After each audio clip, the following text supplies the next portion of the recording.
Voltamos agora com a unidade 2, a unidade de inovação. E aí nessa unidade eu começo com uma provocação para você. Como saber se aquilo que estou fazendo é ou não inovação? Como é que eu sei se aquilo que eu estou desenvolvendo com tanto carinho, com tanto cuidado, será algo inovador? É algo inovador. Nesta unidade, nós veremos algumas características, algumas informações que vão te informar se é uma inovação ou não. Vamos lá? Muitos acreditam que a inovação se origina apenas em processos tecnológicos.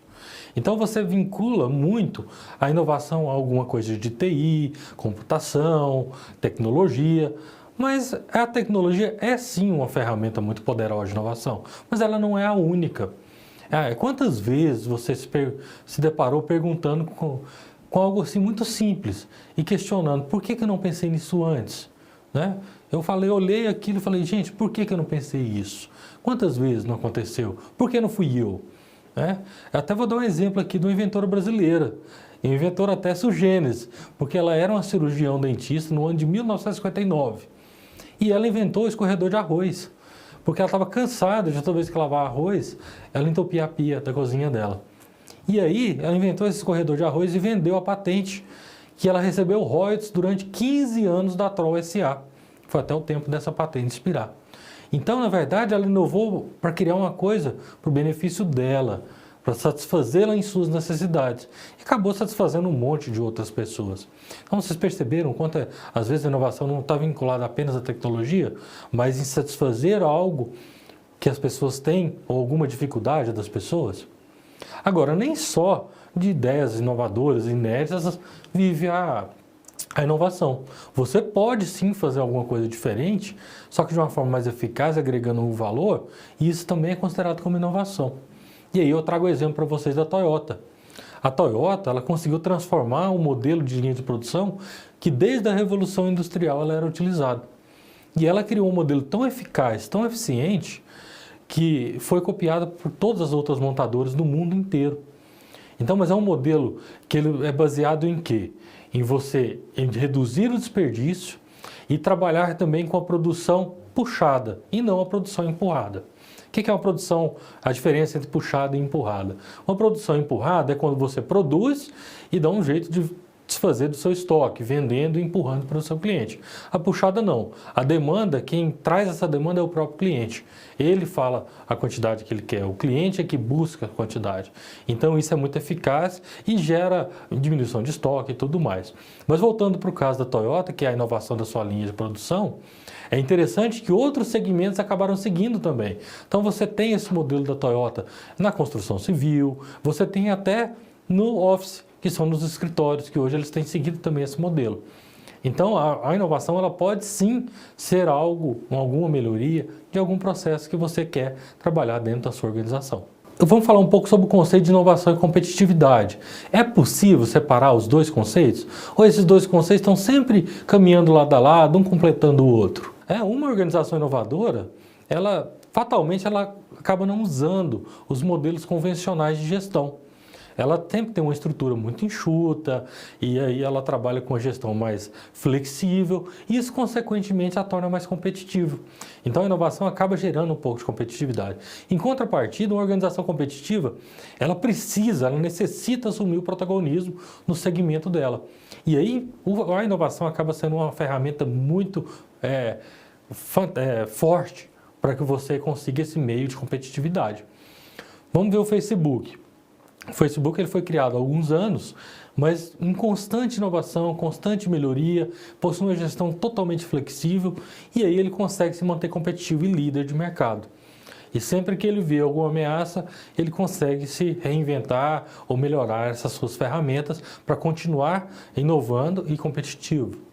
Abordagem do empreendedorismo. Vamos falar um pouco agora sobre duas formas de abordagem que são interessantes. Por exemplo, causation. É onde você começa pelo fim, é o que fazia, o que eu vou fazer. E nesse ponto você acaba tendo como mensurar o seu resultado. E aí o futuro da sua iniciativa que você vai empreender acaba sendo relativamente previsível. Então são exploradas novas oportunidades em mercados que já existem. Então a incerteza é muito menor, porque você já está entrando num mercado que ele já está estabelecido, então você consegue mensurar como é que você vai atingir. Por exemplo, o Fiat Toro. A Fiat, quando ela pretendeu lançar uma picape intermediária, ela já tinha um mercado de veículos no país, um mercado de picapes, então ela poderia mensurar quantos clientes ela iria atingir, mais ou menos, não tenho uma certeza total, mas já tinha um horizonte a seguir. Agora, já o E-Faction, você começa pelo meio. Nesse modelo, o empreendedor ele acaba sendo o protagonista, porque você busca novas oportunidades em novos mercados. E nesse caso, a incerteza é muito maior. E aí você pega, por exemplo, uma startup. O que é uma startup? É um novo negócio que você está começando, mas que não existe um modelo pré-estabelecido. E ela sempre tem essa característica de ser muito enxuta e escalável, né? Uma startup ela tem um baixo número de funcionários, mas ela consegue aumentar a sua produtividade mantendo essa estrutura enxuta. Então, por isso, às vezes, ela está muito vinculada nessa parte tecnológica. Então, ela vai atrás de novos mercados com novas oportunidades, mas sem ter esse modelo pré-estabelecido. Foco no cliente. De que adianta você ter uma inovação muito forte para melhoria no seu desempenho, procurar ser o mais competitivo possível, sendo que essas duas iniciativas, elas não estão focadas em seu cliente. Então, o cliente, ele tem que ser a razão dos seus esforços. Seja o cliente interno, seja o cliente externo. Então, quando você é um intraempreendedor, você tem que focar o seu desempenho, a sua inovação no seu cliente interno. E quando você está numa organização e que você quer atender o cliente externo, você tem que ter o foco nele, atender as suas necessidades. Lembra do corredor de arroz? Atendeu a necessidade da nossa inventora e de várias outras donas de casa que tinham o mesmo problema de entupir a pia com o arroz.